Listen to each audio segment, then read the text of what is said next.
Bismillahirrahmanirrahim. Assalamu alaikum. Welcome back to English with Ikram. Dear viewers, today I am going to discuss passivization. What is passivization? The process of changing a sentence of active voice into passive voice, that is called passivization. There are certain reasons for passivization, and then certain conditions for passivization, and then there are certain rules for passivization. सबसे पहले मैं passivization की reason, why do we change, why do we need passivization, हमें एक sentence को active voice से passive voice में change करने की ज़रूरत क्यों पड़ती है. First of all I would discuss the reasons for passivization, and then there are certain conditions. If a sentence is of active voice is not fulfilling some particular condition, their sentence cannot be changed into passive voice. तो एक active voice के sentence में वो condition अगर fulfil होती है तब हम उस सेंटेंस को एक्टिव वॉइस से पैसिव वॉइस में चेंज कर सकते हैं. Then there are certain rules. I will discuss structure, but before that ये चीज़ आपने अपने जहन में रखनी है. अगर आपको टेंसेस क्लियर नहीं है, टेंसेस के स्ट्रक्चर, स्पेशली वो जो ट्रेडिशनल कॉन्सेप्ट है, मैं उसकी बात नहीं कर रहा. ट्रेडिशनल कॉन्सेप्ट से आपको टेंस अगर आते भी हैं, then you can not learn passivization. आपको जो मॉडर्न अप्रोच है, स्ट्रक्चर आपको पूरे 12 टेंसेस के स्ट्रक्चर्स क्लियर नहीं है, तो आप पैसिवाइजेशन को आप सही तरीके से आप नहीं सीख सकते. तो उसके लिए I have discussed tenses in detail. There are 4 videos, tenses part 1 in which I have discussed structure of all the tenses. पूरी जो टेंसेस की प्ले लिस्ट है मैं आपके सामने ये ऊपर कार्ड में आ चुकी है. इस पर क्लिक करेंगे और आप पूरी एटलीस्ट टेंसेस का स्ट्रक्चर आपने लाजमी देखना है कंसंट्रेशन के साथ. उसके बाद मैंने पूरे 12 टेंसेस के टेंसेस पार्ट 2 में पूरे 12 टेंसेस के sense identification, how can we identify a sentence कि ये कौन सा टेंस है, from modern approach, from native speakers point of view. उसका उर्दू में ता तहती या अलिफ चुका, इससे हट के उसका इंग्लिश में किसी सेंटेंस का सेंस क्या है. आप अगर सेंटेंस उर्दू में लिखा है किसी लैंग्वेज में, तो हम कैसे डिटरमिन करेंगे, कैसे आइडेंटिफाई करें, हमें कैसे पता चलेगा कि कौन सा टेंस है. तो इस चीज़ को हमने देखना है उसके सेंस में. और तीसरी फिर tenses part 3 section A, tenses part 3 section B. इन 2 वीडियोज़ में I have discussed the uses, the application of all the tenses. Tense सीखने के बाद how can we communicate, how can we speak English, how can we write English with the help of tenses. Tenses की मदद से हम English कैसे सही English, correct English कैसे लिख सकते हैं और कैसे बोल सकते हैं, तो मैंने डिटेल के साथ. तो सबसे पहले एटलीस्ट आपने, अगर आप पैसिवाइजेशन को सिर्फ आज के सेशन में, यू विल लर्न पैसिवाइजेशन, सिर्फ चंद एक आपने रूल सीखने. स्ट्रक्चर एक टेबल के जरिए मैं आपको रूल बताऊँगा, लेकिन उससे पहले मैं बार बार कह रहा हूँ कि आपने टेंसेस का स्ट्रक्चर देखना है. पूरे 12 टेंसेस का स्ट्रक्चर क्या है, उस प्लेलिस्ट में आपने टेंसेस पार्ट 1 की जो वीडियो वो लाजमी देखनी है. तो सबसे पहले let's discuss reasons for passivization. The first reason is why do we change a sentence from active voice into passive voice. The first reason is when the subject is unknown.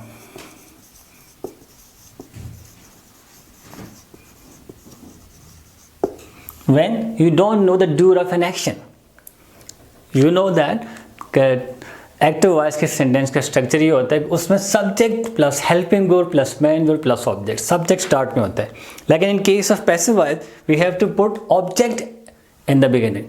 Object start में होता है. I will discuss the structure later on. At present I am discussing the reason for passivization.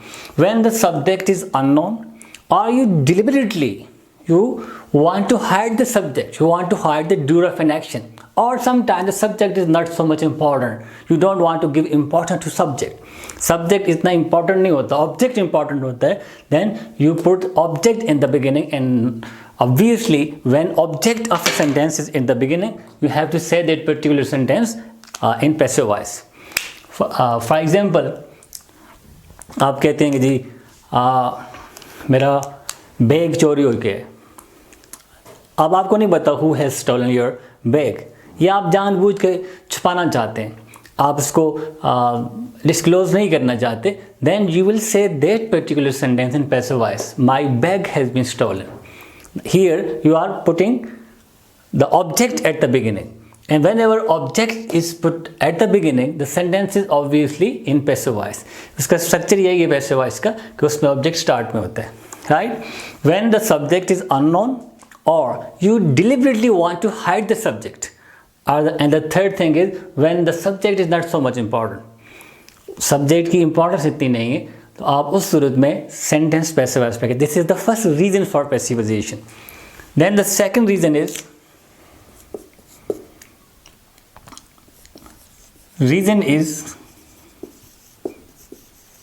too obvious. When the reason of an action is too obvious, that is too much clear that you don't want to state. उसको state करना, उसको बताना, उसको describe करना awkward लगता है. For example, हम कहते हैं कि the murderer has been hanged. The murderer has been given the punishment of the sentence of death. अब here in this sentence, who is the subject? Who is the doer of an action? Everybody knows. The reason is too obvious to be stated. अब सबको पता है कि ये सज़ा कौन सुनाता है. या murder has been hanged, तो hang करना whose job is to hang? Hang करना किसकी job है? तो यहाँ ये mention करना ये awkward लगता है. तो here in this case, this is convenient that you have to say that particular sentence in passive voice. और हम कहते हैं कि the thief has been arrested. अब arrest करना किसका काम है? Whose job is to arrest? Obviously police का काम है. तो ये कहना कि police has arrested the thief, it looks a bit awkward. So in this condition you have to say such kind of sentences in passive voice. आप इसको thematization भी कहते हैं, technical term है thematization. When the reason is too obvious to be stated and you are giving importance to the object, जिसको आप importance दे रहे हैं जिस object को या जिस clause को, you put that at the beginning and the sentence is in passive voice. The third reason is that when object is important, object of the sentence is importance, or you are giving importance to the object. For example, your assignment has been checked. Here assignment object that's been given importance, आप उसको importance दे रहे हैं. It's up to you whether you are giving importance to the object or subject of the sentence. आप ये कहते हैं I have checked your assignment, it looks not good. That's why you say that your assignment has been checked, your result has been announced. So in such cases you are giving importance to the object. So these are certain reasons for passivization कि इन conditions में इस सूरत में हम sentences को passive voice में कहते हैं, because here in such cases such sentences in passive voice look attractive or look convenient or look easy, right? Then the next thing is conditions for passivization. कि sentence के अंदर कौन सी condition होनी चाहिए उसको एक्टिव वॉइस से passive voice में चेंज करने के लिए. The first reason is that there should be transitive verb. I have discussed different kinds of verbs. You can watch my that video. What is transitive verb? Simply, transitive verb needs an object for the completion of meaning. Without an object, the meaning, the sense is not clear.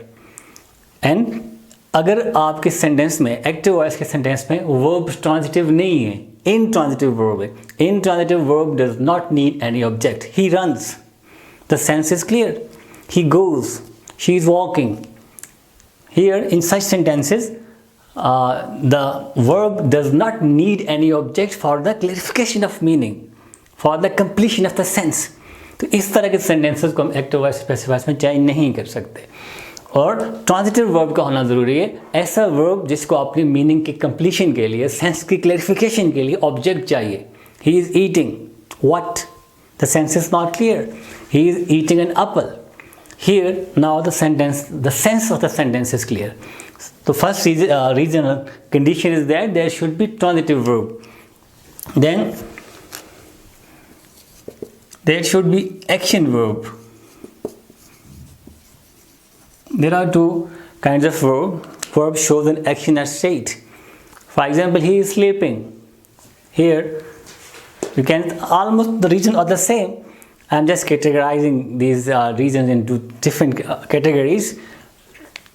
state verb would not be changed into passive voice. He is sleeping. He is sleeping.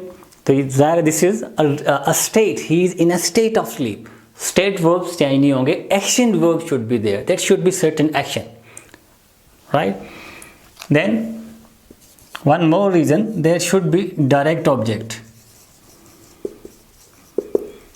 Direct object is an object that receives the action of the subject.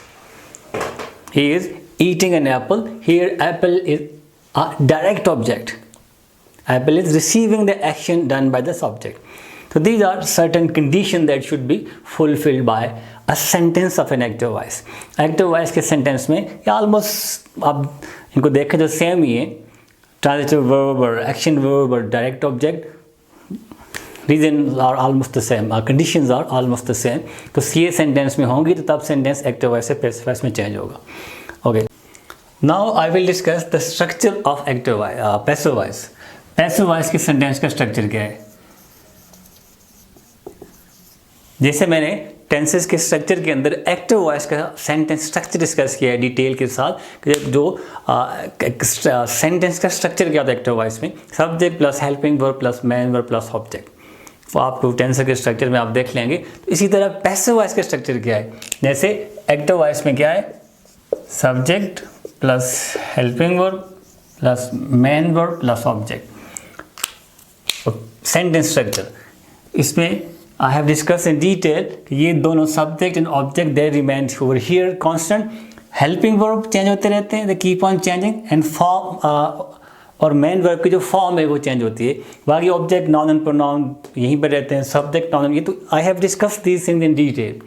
So what is the structure of passive voice? In case of passive voice, I am talking about simple sentences. Object plus helping verb according to the object of the passive voice, then main verb 3, this then subject comes over here. In case of pronoun comes over here in its objective case. Pronoun के cases में I have discussed in detail what is the objective case of pronoun. Noun अपनी उसी condition में उसी form में यहीं पे आ जाते हैं और जो pronoun होते हैं वो अपनी objective cases में. So this is the structure of passive voice. Object comes over here at the start, at the beginning, then helping verb according to the object of the sentence of passive voice. Then we always use third form of the verb, main verb 3, then by plus subject. We use by in simple sentences and then subject. Subject, noun as it is and pronoun in its objective case. So this is the structure of passive voice, and now I will discuss the rules of passive voices. How do we change the tense कैसे change होता है? So this is the structure, this is the table. ये table है जिसमें आपने पूरे हमारे tenses हैं उनका स्ट्रक्चर के जरिए आपने एक्टिव वॉइस से पैसिव वॉइस में सेंटेंसेस को चेंज करना सीखा है. तो let's see present indefinite tense. Active voice में प्रेजेंट इंडेफिनिट का स्ट्रक्चर क्या होता है, अभी आपने टेंसेस के स्ट्रक्चर में आपको पता होना चाहिए. अगर जो मैं दोबारा डिस्कस कर रहा हूँ लेकिन complete structure you have to see there, you have to learn there from that particular video. तो active present indefinite tense, how do we change a sentence of present indefinite tense from active voice into passive voice. Tense कैसे change होता है, तो active voice में V1 for example, मैं example दे रहा हूँ, you should have a notebook in your hand, you should just note down, आप खुद नोट करें साथ साथ. V1 सिंपली हम टेंस की बात कर रहे हैं, जाहिर है V1 से मतलब यही है, this is sentence of present indefinite tense. V1 I do my work. And when this sentence is changed into passive voice, तो helping verb आ जाते हैं passive voice में is MR plus V3. बाकी जैसा मैं आपको बता चुका हूँ कि passive voice का स्ट्रक्चर ये है. एक्टिव वॉइस में subject plus helping verb plus main verb plus object, और पैसिव वॉइस में ऑब्जेक्ट स्टार्ट में आते हैं. तो here you have to put object at the beginning. I do my work object है वो स्टार्ट में आएगा. Then is MR according to the object of the sentence you have to put the helping verb. जाहिर है work के साथ is, then V3. And one thing that you have to keep in your mind, in all kind of tenses V3 is used for in passivization, in passive voices. Work is done, then subject goes over there in its objective case. I do my work, work is done by me. This is present indefinite tense. Active voice में just V1 I do my work, और passive voice में helping verb use होते हैं is, am, or according to the object of passive voice, then V3. Right? Past definite. What is the condition of past indefinite in active voice? It's V2. Again in affirmative there is no helping verb. V2, I did my work. And when we change this sentence from active voice into passive voice, we have was verb as helping verb and then V3. I did my work. Work was done by me. Again I repeat, you have to put the helping verb according to the object of the passive voice. I did my work. Work was done by me. Next one, future indefinite. This is the status, this is the condition of sentence in active voice. In future indefinite we have will plus V1. ये structure आपको active voice में जो मैं tenses में discuss कर चुका हूँ, अगर आपने सीखे हैं फिर कोई मसला ही कोई नहीं है, लेकिन फिर भी मैं इनको रिपीट कर रहा हूँ. Will plus be, passive voice में स्ट्रक्चर क्या होगा? Will plus be plus V3. For example, I will do my work, my work will be done by me. Will plus be plus V3. I will my work will be done by me. Next one, continuous tenses. And one thing that you must keep in your mind, जितने भी continuous tenses हैं, continuous tenses को active voice से passive voice में change करते हुए आपने वही helping verb जो active voice के sentences में उनके बाद being लगाना है. Then V3. It's very simple. For example, present continuous is, am, are होता है इसमें V1 plus ing. I am doing my work. आपने क्या करना है? Object in the beginning. Work is being done by me. Work is being, then V3, then by me. Object is being done by me. तो ये structure आपने ध्यान में रखना है. Is, am, are plus V1 plus ing active voice में, और is, am, are के बाद being plus V3. Being लगा के वर्ब की third form. Come over here in past continuous tense. Past continuous tense में active voice में was verb होता है, और was verb के बाद being. Was verb plus being plus V3.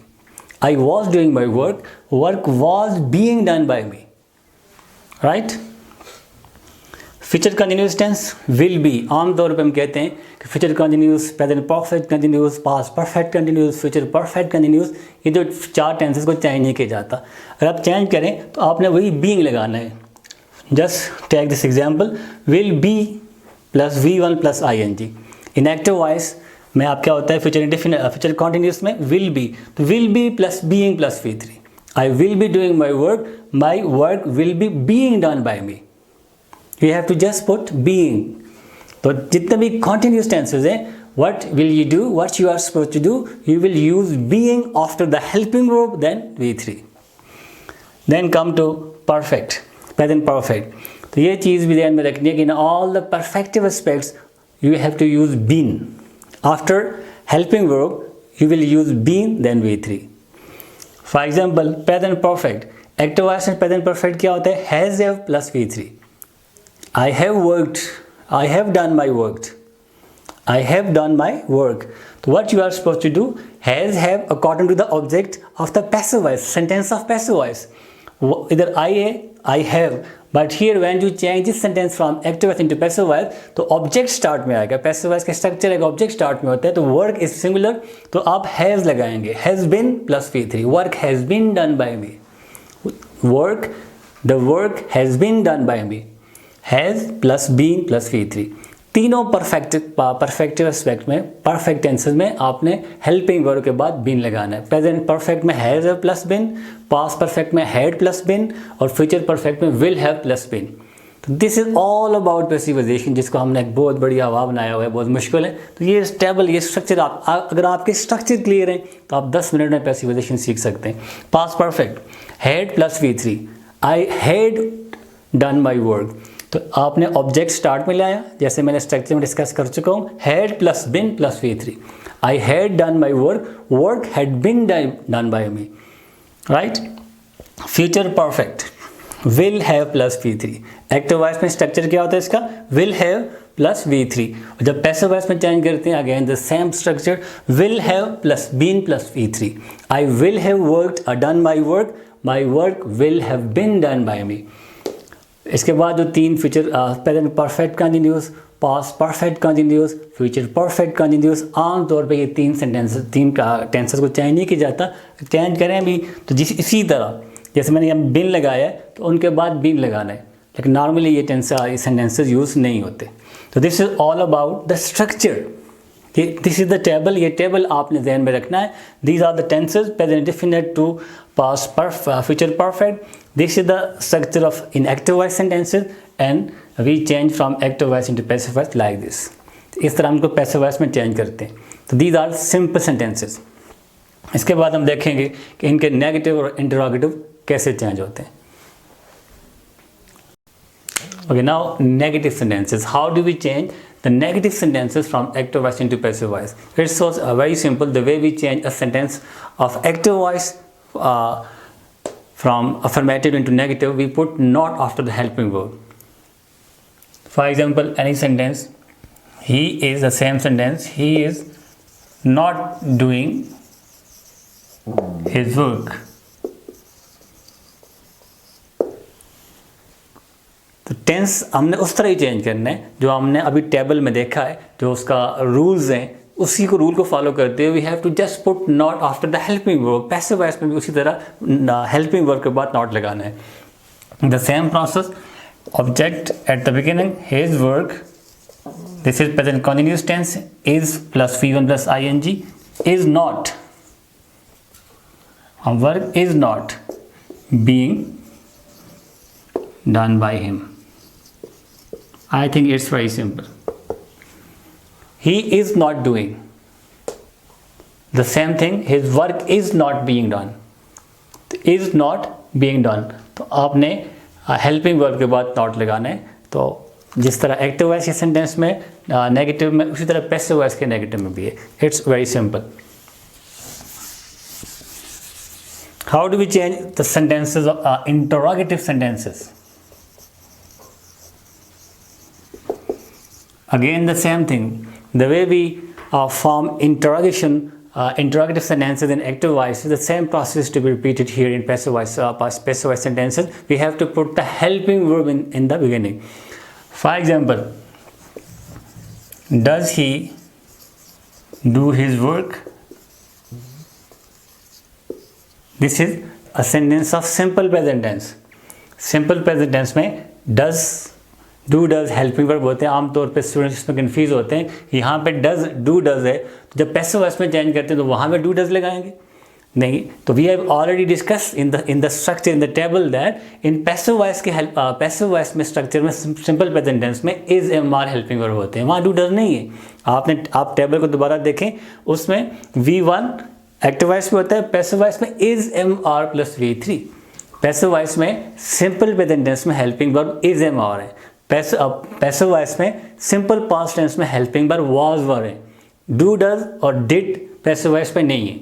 बाकी जो टेंसेज हैं उनमें उनके अपने ही हेल्पिंग वर्ब एक्टिव वॉइस में वही होते हैं, पैसिव वॉइस में वही होते हैं। But in case of simple present tense and in case of simple past tense, यहाँ पे डू डज हेल्पिंग वर्ब में, लेकिन पैसिव वॉइस में इज एम आर है। सिंपल पास्ट में तो टेंस कैसे चेंज होगा? इसका पैसिव वॉइस का helping verb is his work, object is his work, then done by him, is his work done by him। अगर पास्ट होता did he do his work, this is active voice। Active voice के sentence में helping verb did है। Past indefinite का आप structure देखें, subject plus V2, तो subject plus did plus not, उसमें helping verb did start, did plus subject plus V1 plus object. लेकिन जब आप पैसिव वॉइस का स्ट्रक्चर देखेंगे सिंपल पास्ट टेंस का, तो वहाँ पे वाज और हेल्पिंग वर्ब होते हैं। जहाँ डिड स्टार्ट में तो पैसिव वॉइस में वाज स्टार्ट में आएगा। Was his work done by him, was his work done by him. Right. तो सिर्फ सिंपल प्रेजेंट और सिंपल पास्ट टेंस में स्टूडेंट्स कंफ्यूज होते हैं कि इधर डू डज और डिड है, तो वहाँ जब पैसिव वॉइस में चेंज किया तो is am are was were कहाँ से आ गया। तो आप टेबल को गौर से देखें, टेबल के अंदर पैसिव वॉइस में सिंपल प्रेजेंट टेंस में is am are helping verb है और सिंपल पास्ट टेंस में वाज वर है। बाकी टेंसेस में वही जो उनके आपने हेल्पिंग वर्ब वही स्टार्ट में आएंगे। For example is he doing his work, तो इज स्टार्ट में is his work being done by him. Was he doing his work? Was his work being done by him? Has he done his work? Has his work been done by him? तो वही helping verb, बाकी जो उसका जो भी structure है tense के change करने का वही रहेगा। I hope now the confusion is clear. In case of a sentence that start with who, we change who into by whom। बाकी सेंटेंस का टेंस का चेंज करने का स्ट्रक्चर वही है। For example who is doing work, तो who is change into by whom is the work being done, by whom is, after by whom you have to use the helping verb of that particular sentence. By whom is the work being done? Who is knocking at the door? By whom is the door being knocked at? Who is disturbing you? Who was disturbing you? By whom were you being disturbed? Who has done this work? By whom has this work been done? Just who की जगह पे आपने passive voice में by whom लगाना है। बाकी उसके बाद उस टेंस का जो भी हेल्पिंग वर्ब है, अगर आप प्रेजेंट और पास्ट की बात कर रहे हैं तो इज एम आर प्रेजेंट में और वाज वर पास्ट में, और बाकी जितने टेंस हैं उनका अपना हेल्पिंग वर्ब लगा के बाकी जो उस टेंस का प्रोसेस है चेंज करने का उस तरह ही चेंज करेंगे। Right,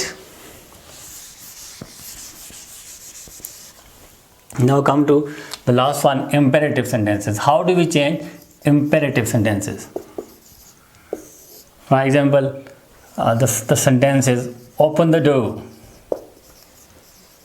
The structure is let plus object plus be plus v3. This is the structure. Open the door. Let the door be opened. Let the door, let, then object, then be plus v3. Do your work. Let your work be done. Don't make noise. Negative भी होते। Let the noise not be made. Let the noise, one sentence, negative sentence, don't make noise.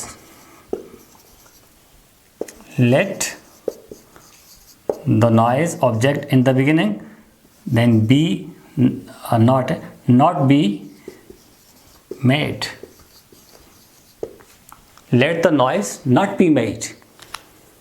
So I have discussed all kind of sentences. How do we change affirmative simple sentences? You have to follow that table. उस table को आपने practice करनी है। एक sentence लें active voice का, उसको पूरे एक्टिव वॉइस में तमाम सेंटेंस में लेके जाएं और उसको पैसिव वॉइस में चेंज करें। आपने वो टेबल फॉलो करना है। उस टेबल को पहले आप स्ट्रक्चर देखें, पैसिव वॉइस का स्ट्रक्चर क्या है, फिर उस टेबल की मदद से आप एक सेंटेंस को लें, उसको एक्टिव वॉइस प्रेजेंट डेफिनेट में वो क्या है, पास्ट में क्या है, फ्यूचर में क्या है, प्रेजेंट कॉन्टिन्यूस में क्या है, और वो टेबल की मदद से चेंज करते जाएं। आप अगर 3-4 सेंटेंसेस को लेके इस तरह प्रैक्टिस करेंगे, फिर नेगेटिव में, फिर इंटरोगेटिव में, आपकी पैसिविजेशन क्लियर हो जाएगी। I hope now your concept and your confusion has been totally clear. Many students have asked this question. बहुत सारे स्टूडेंट्स ने क्वेश्चन पूछा था कि नेगेटिव कैसे चेंज होते हैं, इंट्रोगेटिव में ये डू डज कहाँ से आ जाते हैं।